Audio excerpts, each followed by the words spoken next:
ఇవాళ విజయవాడలో భారీ తిరంగా ర్యాలీ నిర్వహించనున్నారు. ఈ కార్యక్రమంలో CM Chandrababu, deputy CM Pawan Kalyan, BJP రాష్ట్ర అధ్యక్షురాలు పురంధేశ్వరి పాల్గొననున్నారు. ఆపరేషన్ సింధూర్ విజయవంతం కావడంతో ఇందిరాగాంధీ మున్సిపల్ స్టేడియం నుంచి బెంచ్ సర్కిల్ వరకు 5,000 మందితో ర్యాలీ నిర్వహించనున్నారు. ఈ నేపథ్యంలో విజయవాడలో భారీ బందోబస్తు ఏర్పాట్లు కూడా చేశారు. మధ్యాహ్నం నుంచి బందర్ రోడ్లో ట్రాఫిక్ ఆంక్షలు విధించారు.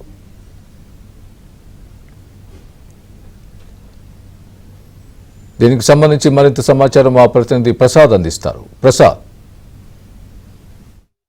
పాకిస్తాన్ ఉగ్రవాదుల దుశ్చర్యలను చాలా ధైర్యంతో తిప్పికొట్టిన భారతదేశ సైనికులకు దేశం మొత్తం కూడా సలాం చేస్తుంది. అటువంటి ధీరోదాత్తులకు సేవలను గుర్తు చేసుకుంటూ వారి ధైర్యాన్ని కీర్తిస్తూ దేశవ్యాప్తంగా ఈరోజు తిరంగా రన్ నిర్వహించాలని, తిరంగా జెండాలతో భారీగా ప్రదర్శన నిర్వహించాలంటూ కేంద్ర ప్రభుత్వం నిర్ణయించింది. అందులో భాగంగా ఆంధ్రప్రదేశ్ రాష్ట్ర ప్రభుత్వం తరఫున ముఖ్యంగా Bharatiya Janata party, Janasena party, Telugu Desam party, కూటమి పార్టీల నాయకులు కూడా పాల్గొనే విధంగా విజయవాడలో వేదికగా భారీగా తిరంగా ర్యాలీ నిర్వహించబోతున్నారు.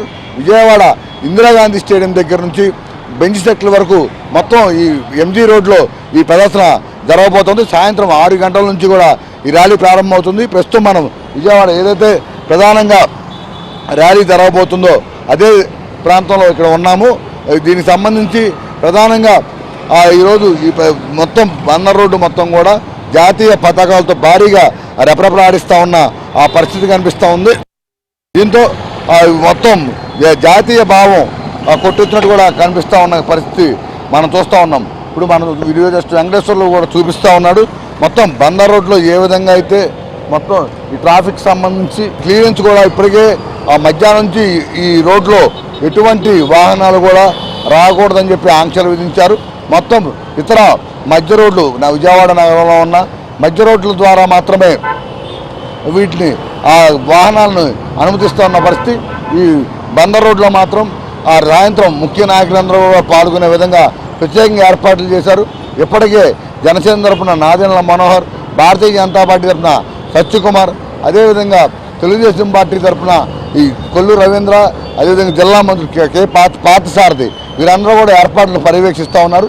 సాయంత్రం కరెక్ట్గా 6 గంటలకు ముఖ్యమంత్రి నారా చంద్రబాబు నాయుడు, అదేవిధంగా deputy CM Pawan Kalyan, BJP రాష్ట్ర అధ్యక్షురాలు రాజమండ్రి ఎంపీ దగ్గుపాటి పురంధేశ్వరితో పాటు మొత్తం ఈ క్యాబినెట్లో అందుబాటులో ఉన్న మంత్రులు, ఎమ్మెల్యేలు, ఎంపీలతో పాటు ముఖ్య నాయకులందరూ కూడా ఈ తిరంగా ర్యాలీలో పాల్గొంటారు. మొత్తం జై హో భారత్ నినాదాలతో మన భారతదేశ సైనికులందరికీ కూడా సలాం చేసే విధంగా ఈ ర్యాలీ కొనసాగనుంది. దీంతో ఇక్కడ మొత్తం కూడా ఈ కార్యక్రమానికి సంబంధించి అన్ని రకాల ఏర్పాట్లు పూర్తయ్యాయి. ఇప్పుడు ప్రధానంగా వీటికి సంబంధించి అధికార యంత్రాంగం ముఖ్యంగా జిల్లా కలెక్టర్ లక్ష్మీసా, అలాగే విజయవాడ పోలీస్ కమిషనర్ రాజశేఖర్ బాబు అందరూ కూడా దీనికి సంబంధించి ఉన్నతస్థాయి సమీక్ష కూడా చేశారు. నిన్న రాత్రి నుంచి కూడా దానికి ట్రయల్ రన్స్ కూడా నిర్వహించారు. ఈరోజు ఉదయం నుంచి కూడా ప్రత్యేకంగా మొత్తం అన్ని శాఖ అధికారులు కూడా సమన్వయంతో పనిచేసే విధంగా వ్యవహరిస్తూ ఉన్నారు. మొత్తం మీద సాయంత్రం 6 గంటలకు ముఖ్యమంత్రి చంద్రబాబు నాయుడు, డిప్యూటీ సీఎం పవన్ కళ్యాణ్, పురంధరేశ్వరి, ఇతర మంత్రులు, నాయకులు, అధికారులు అందరూ కూడా ఈ తిరంగా ర్యాలీలో పాల్గొనే విధంగా ఏర్పాట్లు చేశారు. ఇందులో ప్రజలు కూడా పెద్ద ఎత్తున భాగస్వామ్యం కావాలని కూడా పిలుపునిచ్చారు. ప్రస్తుతం ఇందిరాగాంధీ స్టేడియం దగ్గర నుంచి ఇక్కడ మనం ఉన్న బెంచ్ సెక్టర్ వరకు కూడా ఈ ర్యాలీ కొనసాగుతుంది. వీడియో వెంకటేశ్వర్లతో వరప్రసాద్, ఏపీ ఆంధ్రజ్యోతి, విజయవాడ నుంచి.